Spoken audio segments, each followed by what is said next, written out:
Hi guys, nandito tayo ngayon sa set ng Sins of a Father. This will be the human sabong, Jacob versus Samuel. Ito ay medyo based sa mga nangyayari sa itong buhay. It's one of the biggest scenes of the show and very exciting. I'm very excited to shoot this. Ang ganda ng location natin ulit and I'm excited para mapanood nyo to. So yun, abangin ito guys. Let's go!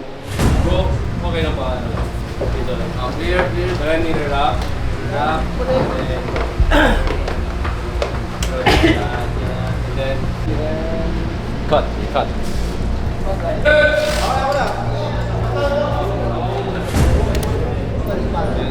Diyan lang muna. No, stop muna dyan. Pag nandito na yung camera, lapit ka na. Sige.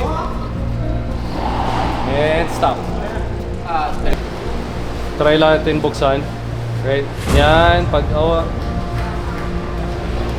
Yeah. Huwag putulin yung mga babae ah. Video siya. Ako lang. Hindi. Ladies and gentlemen, tonight we've all been waiting for is finally here. Pull out ka konti para makita na kinuha.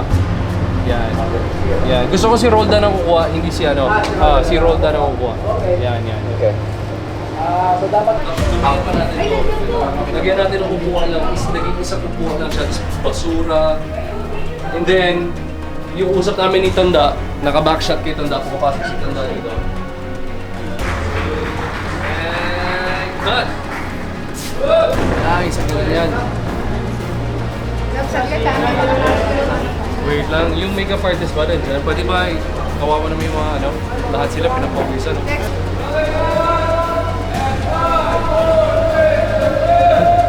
Action!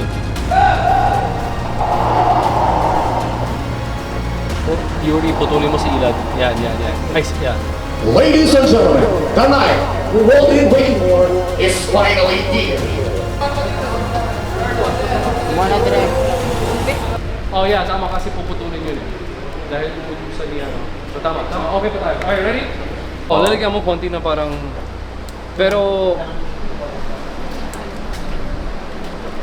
Yeah, lagyan mo ng konti bro. Pero saglit lang. Kasi ano ka na nito eh. Pare, parang kumbaga sa level 10 ka na sa... Napapatay ko na talaga to. Yeah. gusto malagyan lang natin isang ganun lang. Yeah. Para hindi ma-disrupt yung... Yeah.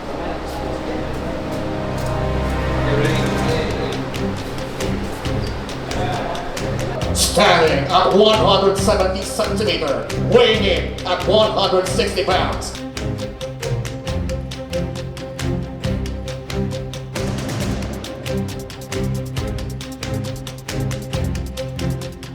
Beats, lakad si Jacob susunod na.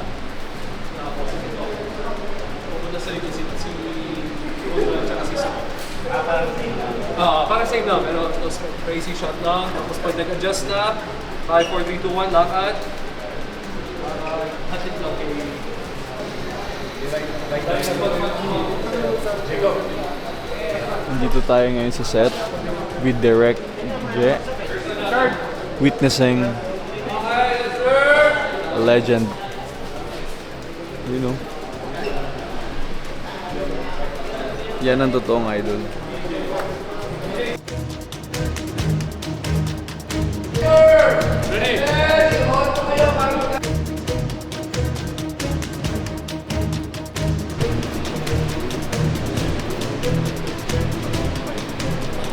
Hindi. Save ako gagawin yan. Ready? 5, 4, 3, 2, 1, and cut. Yeah. Bibigyan natin ng moment yan. Crucial yan eh. Rules, patayan, ito pa. And then, try to break. 5, 4, 3, 2, it! And jump!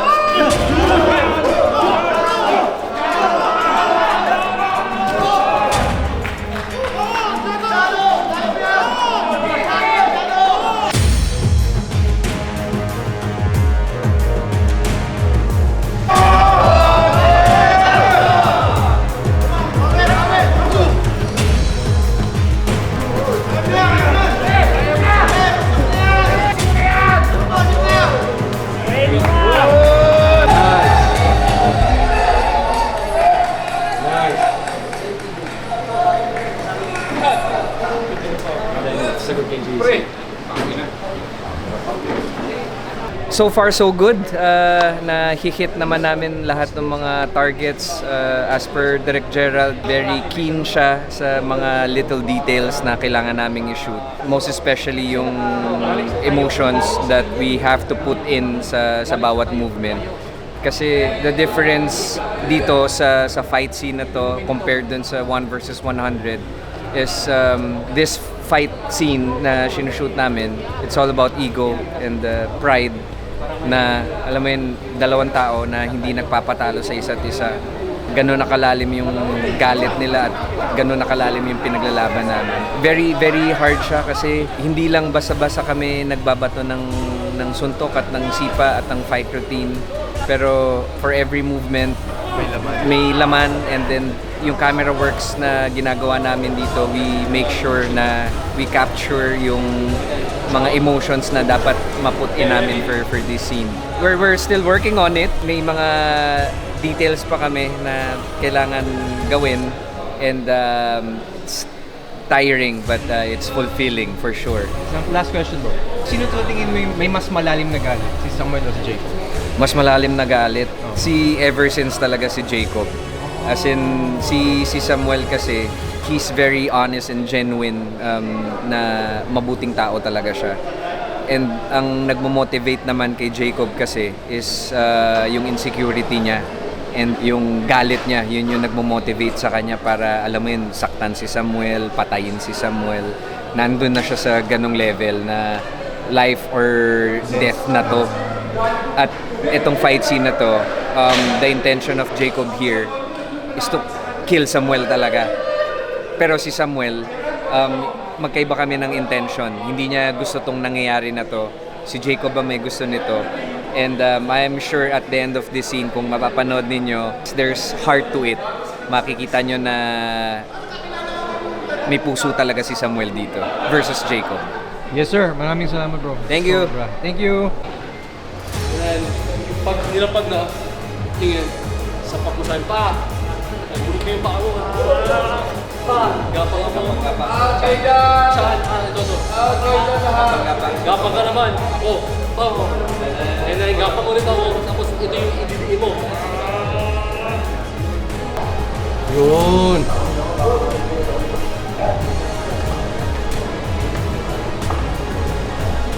Yun.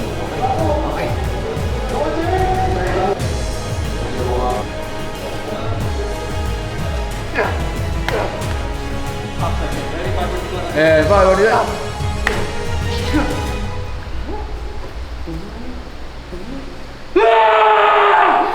be honest, itong scene na to, well, kita nyo para sa akin mas maangas dahil may espada.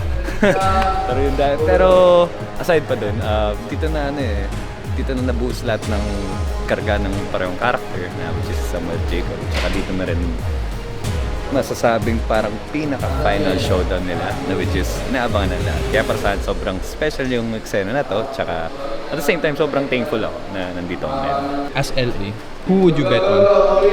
As LA, siguro, mas magbe-bet ako kay ano pa rin, kay Jacob, which is si JC. Really? Of course, I love Gerald and Samuel. Alam ko siya. Pero kasi yung sa pinagdaanan ni Jacob nung bata pa lang, sa lahat ng nangyari sa kanya, in a way din, hindi naman siya masamang tao talaga. Parang ganyan yung nakikita ko sa totoong buhay na syempre mga iba't ibang tao, lahat tayo, may kanya-kanyang pinagdadaanan, tsaka may kanya-kanya tayong rason lahat. Kaya sa akin, knowing na yung kung ano sa lahat ng mga nangyari kay Jacob, sa kanya pa rin talaga. Sino sa tingin mo yung mas galit? Kumbaga may mas malalim na galit? Si Samuel para sa akin Torres? dito si Samuel. Kasi syempre given na yun, sobrang galit na si Jacob kay Samuel. Pero dito kasi, lahat dinadaya na si Samuel, lahat ginagawa na ng lahat para lang mapatumba siya, para hindi siya magtagumpay. Na para sa akin, dito na, kahit ako habang pinapanood ko lang sila, natutuwa ako panoodin sila pareho silang kargadong, pero in a different way. Yeah, which is for me something really beautiful to watch. Bro, maraming salamat sa time. Thank you, sir. Hanggang sa upo.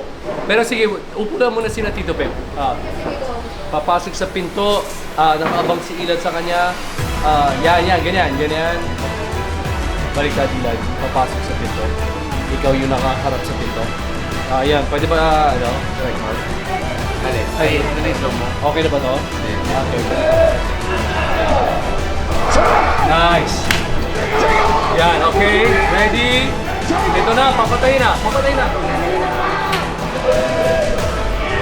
Yeah!